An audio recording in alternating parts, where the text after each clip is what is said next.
Film ini mengisahkan seorang pria yang dikenal tak memiliki roh pedang dan dianggap lemah. Namun ternyata dirinya dipilih oleh langit untuk mewarisi roh pedang suci terkuat hingga harus berhadapan dengan musuh sesungguhnya yang tak disangka-sangka. Naga salju pun siap menghadang para pendekar yang nekat masuk ke jalur pendakian demi berkultivasi menjadi dewa untuk hidup nyaman di istana langit. Catatan kuno para dewa mengungkap bahwa konon setiap manusia terlahir dengan roh pedangnya masing-masing. Mereka yang berbakat akan mampu memperkuat roh pedangnya melalui latihan hingga mencapai level pendekar pedang. Namun, belum selesai sampai di situ. Setiap 100 tahun sekali, jalan menuju puncak Gunung Siu akan terbuka. Saat itulah para pendekar pedang bersaing untuk mencapai puncak agar dapat mencapai tingkat para dewa sekaligus hidup sebagai dewa yang mendiami istana langit. Tentu jalannya tidaklah mudah, rintangan mengerikan selalu menunggu, seperti sosok naga salju penjaga jalur pendakian yang cantik namun mematikan yang siap berpesta mencari mangsa.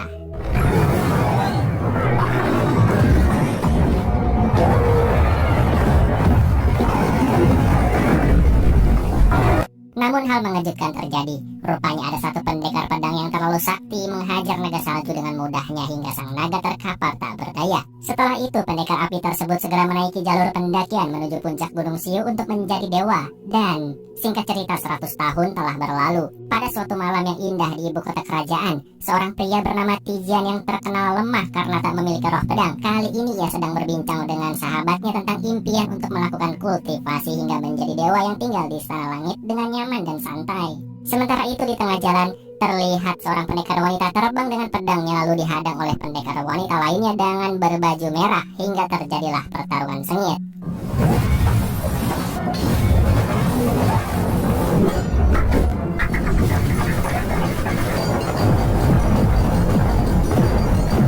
Pertarungan pun selesai ketika salah satunya kabur melihat lawannya membawa bala bantuan. Pada akhirnya, si pendekar merah mengunjungi gurunya yang bernama Guanji yang memiliki roh pedang harimau. Dengan ceroboh, salah satu murid masuk tanpa izin hingga seluruh jiwanya terserap oleh sang guru yang sedang berlatih menaikkan tingkat kultivasinya. Tak lama kemudian, sang guru membeberkan pada salah satu murid kepercayaannya bahwa ia ingin menjadi dewa namun membutuhkan pedang Fensin untuk membantunya mencapai tingkat kultivasi tertinggi agar dengan mudah dapat melewati jalan menuju dewa di puncak Gunung Siu. Singkat cerita, keesokan harinya, di desa kelahiran Tijian, datanglah para pendekar roh pedang tingkat rendah yang berakhlak buruk. Mereka menindas rakyat agar bekerja untuk memenuhi kebutuhannya. Salah satu gadis bernama Xiao Xiao sedang membela ayahnya.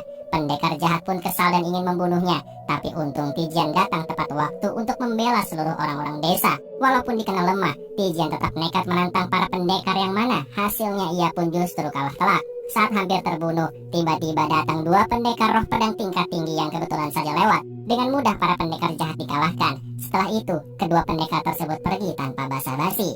Di tempat berbeda alias di dalam sebuah gua terpencil, rupanya si pendekar merah berhasil menjalankan misi dari gurunya untuk menemukan pedang Fensin.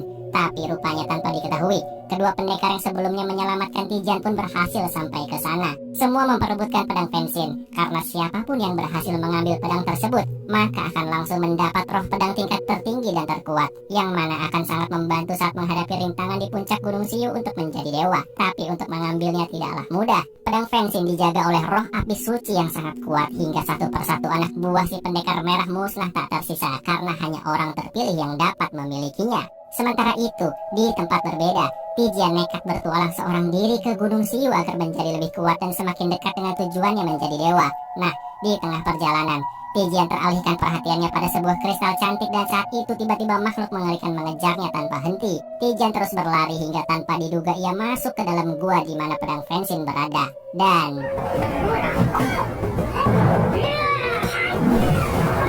ya, pedang Fensin tanpa sengaja diambil oleh Tijian tanpa terluka sedikit pun, yang artinya Tijian telah dipilih oleh roh api suci untuk memiliki pedang Fensin. Ia pun masih bingung dengan apa yang terjadi. Lambat laun kekuatan pedang Fensin mulai merasuki tubuhnya hingga Tijian pun pingsan dan singkat cerita sore harinya Tijian telah tersadar di desanya dan bertemu kembali dengan pendekar wanita yang telah menolongnya. Di situ Tijian menanyakan semua kebingungannya. Si pendekar wanita yang bernama Yani pun menjawab lalu menawarkan diri untuk membantu Tijian mengendalikan dan memahami kekuatan dahsyat dalam dirinya. Hari-hari pun berlalu hingga tibalah mereka di sebuah gua misterius untuk melanjutkan pelatihan. Namun ternyata tanpa diduga muncul sosok iblis roh pedang hitam yang menyerang. Rupanya, monster tersebut dulunya adalah pendekar pedang sakti yang melatih diri menguasai roh pedang hitam. Tapi yang lebih mengejutkannya lagi, Monster tersebut ternyata adalah ayahnya Yani yang bernama Feng Zi.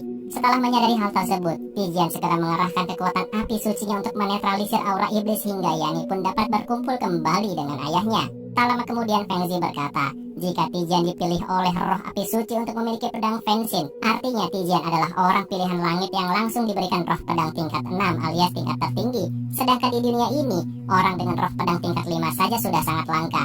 Karena ketika mencapai tingkat 6, maka jalan untuk menjadi dewa sudah semakin terbuka di depan mata. So, tanpa waktu lama, Feng Zi dan Yani segera membantu Tijan untuk melatihnya dengan cara sesingkat-singkatnya dengan metode yang cukup berbahaya. Tijan saat ini sedang dibuka segel yang selama ini membatasi kekuatan dalam dirinya hingga saat kekuatan tersebut terbuka seluruhnya, menyebabkan Feng Zi terpental dan meninggal di tempat. Walaupun sedih, Yani tetap harus menghadapi kenyataan demi amanat ayahnya yang berpesan agar Guanji segera dibasmi karena telah menyerap ratusan roh pedang para pendekar yang menjadi korban ambisinya untuk dapat melalui jalan dewa di puncak Gunung Xiu.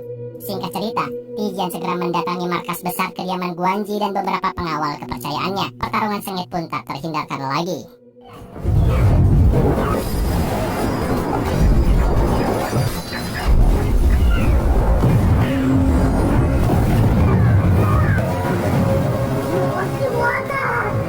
Walaupun pada akhirnya Tijan harus kabur dibantu oleh Yani daripada dirinya harus kehilangan roh pedang akibat jurus terlarang milik Guanji. Tijan pun pingsan selama beberapa jam di kediaman Yani. Keesokan harinya, Guanji kembali memperdaya beberapa pendekar roh pedang tingkat rendah untuk mengikutinya ke jalur pendakian dewa. Naga salju pun kembali menghadang. Namun, dengan mudah ia taklukkan setelah sekian lama meningkatkan tingkat kultivasi roh pedangnya. Nah, saat sampai di bukit pendakian, akhirnya Guanji menunjukkan wajah yang sebenarnya.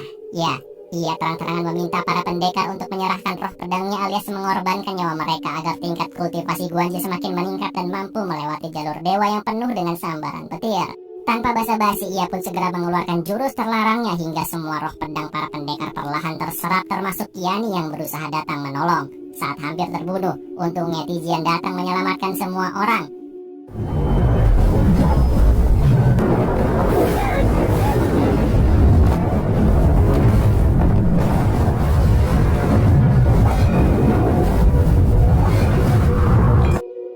Frustasi akibat kekalahannya, Guanji tetap nekat mendaki jalur dewa, tapi tanpa waktu lama, petir terus menyambarnya hingga musnah tak tersisa. Yang mengejutkan adalah, tak lama kemudian, datang sosok sakti penjaga jalur dewa. Ya, dia adalah dewa agung yang kesaktiannya tak perlu diragukan lagi. Tapi rupanya dewa tersebut berhati iblis. Ia senang menggagalkan dan membunuh para pendekar agar dapat menyerap roh pedang mereka, sehingga tingkat kultivasinya sebagai dewa pun semakin tinggi dan naik kelas di antara para dewa. Mendengar hal itu, Tijan mengamuk dan tanpa basa-basi menghancurkan jalur pendakian dengan segenap kekuatannya. Sang dewa terlihat musnah, tapi ternyata tidak. Tijan menyadari bahwa yang barusan hanyalah bayangan sang dewa, sedangkan saat ini sang dewa sedang melampiaskan amarahnya ke penduduk desa dengan menjambarkan petir seolah sedang bermain dengan nyawa umat manusia. Tijan dan Yani berusaha menolong semampu mereka, tapi semua nampak sia-sia karena terlalu banyak yang harus diselamatkan. Dalam keterpurukan, disitulah kekuatan terbesar Tijan bangkit hingga perisai suci pun ia kerahkan.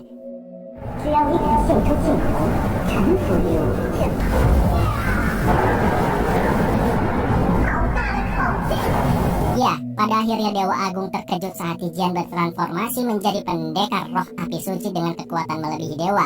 Sang dewa jahat pun musnah dan dari situlah Tijan melihat aura iblis yang ternyata sudah menyelimuti istana langit. Ia pun segera menerjang untuk membasmi semua iblis hingga tiba-tiba film pun berakhir.